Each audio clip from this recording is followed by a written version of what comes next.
Hi every one. ಇವಾಗ ನೋಡಿ ನಮ್ಮ ಹತ್ರ ಬೆಲ್ಲಿನೋ ಬಂದಿದೆ.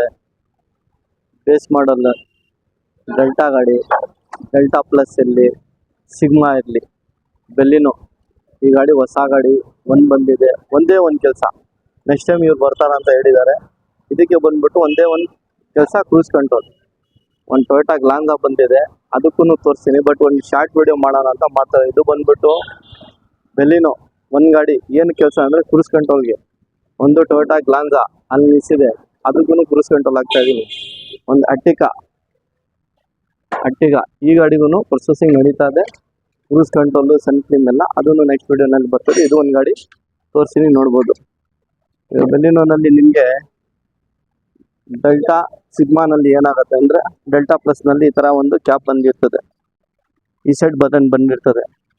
ಸೊ ಇದು ತೆಗಿಬಿಟ್ಟು ನಾವು ಸಿಂಗಲ್ ಸೈಡು ಕ್ರೂಸ್ ಮಾತ್ರ ನಿಮಗೆ ಆಕ್ಟಿವೇಶನ್ ಮಾಡಿ ಕೊಡ್ಬೋದು. ನೋಡಿ, ಕಂಪ್ನಿಯಿಂದ ಸಿಸ್ಟಮ್ ಬಂದಿದೆ ಇದು. ಇದಕ್ಕೆ ನಾವು ಕ್ರೂಸ್ ಕಂಟ್ರೋಲ್ ಒಂದು ಆಕ್ಟಿವೇಶನ್ ಮಾಡಿದ್ದೀನಿ. ಈ ಗಾಡಿ ಒಂದಿತ್ತು. ನೆಕ್ಸ್ಟ್ ಗಾಡಿ ಇದಕ್ಕೆ ಬಂದ್ಬಿಟ್ಟು ಅಲ್ಲಿ ಒಂದು ಟೊಯೋಟಾ ಗ್ಲಾನ್ಸಾ ಒಂದಿದೆ, ನೋಡ್ಬೋದು. ಗ್ಲಾನ್ಸಾನು ಪ್ರೊಸೆಸಿಂಗ್ ನಡೀತಾ ಇದೆ. ಆಮೇಲೆ ಇದ್ದಿದ್ದು ಹಳೆ ಸ್ಪೀಕರ್ ಎಲ್ಲ ತೆಗಿಬಿಟ್ಟು ನಾವು ಡೋರ್ ಡ್ಯಾಂಪಿಂಗ್ ಮಾಡಿ, ಇದು ನೆಕ್ಸ್ಟ್ ವಿಡಿಯೋನಲ್ಲಿ ಹಾಕ್ತೀನಿ. ಬಟ್ ಒಂದು ಶಾರ್ಟ್ ವಿಡಿಯೋ ಮಾಡೋಣ ಅಂತ ಇದ್ದಿದ್ದು. ಇದಕ್ಕೂ ಎಲ್ಲ ಬಿಚ್ಚಿದ್ದೀನಿ, ಡೋರ್ ಪ್ಯಾಡ್ ಎಲ್ಲ ಪ್ರೊಸೆಸಿಂಗ್ ನಡೀತಾ ಇದೆ. ಇದಕ್ಕೂ ಒಂದು ಕ್ರೂಸ್ ಕಂಟ್ರೋಲ್ ನಡೀತಾ ಇದೆ, ಅದನ್ನು ನಿಮಗೆ ನೆಕ್ಸ್ಟ್ ವಿಡಿಯೋನಲ್ಲಿ ತೋರಿಸ್ತೀನಿ. ಒಂದು ಎಟ್ಟಿಗಾ ಬಂದಿದೆ, ಹೊಸ ಗಾಡಿ.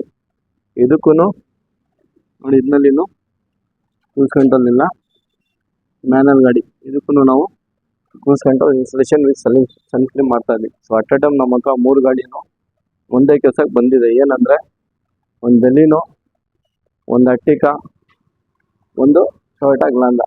ಕ್ರೂಸ್ ಕಂಟ್ರೋಲ್ಗೇನು 3 ಗಾಡಿನೂ ಪ್ರೊಸೆಸಿಂಗ್ ನಡೀತಾ ಇದೆ.